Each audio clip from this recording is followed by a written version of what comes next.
You have some people in your company that are loud, never stop talking. Other people, it's hard to get them to speak up with ideas. Some people step in and dominate a meeting. Other people leave that meeting and prepare detailed reports that'll blow your mind. Why are they so different? And why is it that despite their differences, they all bring something valuable to the table? Well, that's because there are actually 4 distinct personality types. And this is not new information. It goes back thousands of years. And so we've learned a lot about it over the years. What you want to do with your people is identify those types and understand their strengths and their weaknesses so you can deploy them effectively, but also so they can communicate better with each other. We use the D.I.S.C profile system, and that helps us to accomplish just that. D.I.S.C stands for the 4 personality types. The first one is D, and D stands for dominant. Now, 3% of the population are pure D, pure dominant. I happen to be one of those 3%.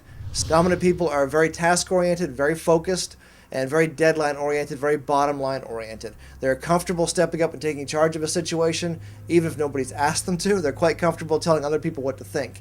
If you want a mental picture, think of a general in the military, just very commanding and always trying to get things done on time and their way.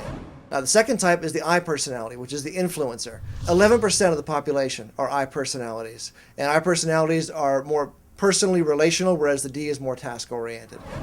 This is someone's just the life of the party. They're a lot of fun. They're good in front of people. They're good speakers. They can bring the energy level of the room up. People want to be around them. They're always exciting, and they're always moving in a direction that gets people inspired or influenced. They make great salespeople. They make great front people. If you're trying to think of a mental picture of this, like a Jim Carrey type, who can just walk into a room full of complete strangers and just dominate the room. You can't confuse this with your personal ability to be among your friends and be the life of the party. A few beers in, everybody's an I. That doesn't really count. We're talking about someone that can walk into a room full of strangers and just comfortably dominate. Third personality type is the S. That's the stable personality type. And these are the people that make up 69% of the population. Now, the S is a very relational, like the I, very relational, very people-oriented. They don't like conflict. They want to get along with people. And so they're peacemakers, essentially. These are the people that keep the rest of humanity anchored. Whereas the D and the I are very impulsive, and they get an idea and they'll go with it. The S is the personality that's going to say, maybe we should actually think about what we're doing before we just go jump off the next cliff or try the next idea. They're the ones that keep the world in order. They process things, they work things through, they're very good with routine, they're very good being in the same situation over and over again. They're not comfortable with change. They want to keep things pretty much the way they are. So the personalities will play off of each other, where the I and the D will push more. The S is a little more resistant and a little more maybe common sense is unfair, but that's the way they come across. The fourth personality style is your C personality. That's your correct personality. They make up 17% of the population. And they are, again, like the D, they are task-oriented, but they're more oriented toward details. They like to see every little thing just come apart and work the way it's supposed to. They love spreadsheets, they love charts, they love schedules, they love graphs. Details aren't just important to them, details are actually relaxing to them. Whereas the I personality can't imagine spending all day with your face in a spreadsheet. A C personality is comforted by this because it brings order to their world. They can understand things better if they can see what's going to happen next. The way these personality types work together is if you were to, say, move your office from one location to another, and you wanted to address all 4 personality types in a way they're comfortable with, then you would pull the D's together and say, hey, we're moving Friday. We got to be done by 3 o'clock. We're going to start at 9. And that's the schedule, that's the deadline. And that's all they need. They got a mission, and they got an objective, and they got a deadline. They're fine. They're on their way.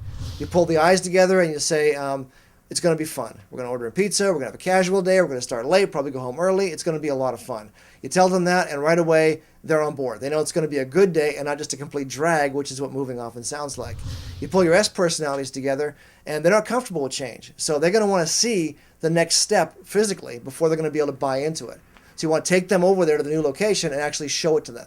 Let them see it, let them experience it, show them the positive points of it, because even though they've been complaining about their workspace for the last 10 years, now that they have a chance to leave it, they're thinking, I don't know, I kind of like it here now. So you show them the benefits of the new way, and once they get the vision, they're going to be on board, and they're going to be strong with that. And then the C's, you just got to assure them there's a plan. They're nervous because they think you're just going to move ahead without thinking through the details. So show them the schedule. In fact, put them in charge of it. Let them actually plan it and strategize it, and you'll find it'll go a lot smoother. They're going to see the schedule. They're going to see how things are color-coded and how things are actually moving according to some sort of thought-out plan. Now, you think about these 4 types and how they work together. Who's right and who's wrong? They're all right. The D's are right. We need a deadline or this isn't going to happen. The I's are right. It should be fun. It doesn't have to be a drag.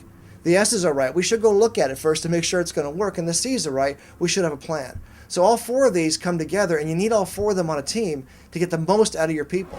If you're short in one area, or your people are misplaced, if you've got your I's in charge of the deadline, or your D's in charge of going over and taking a look at them, you've just got them all mixed around.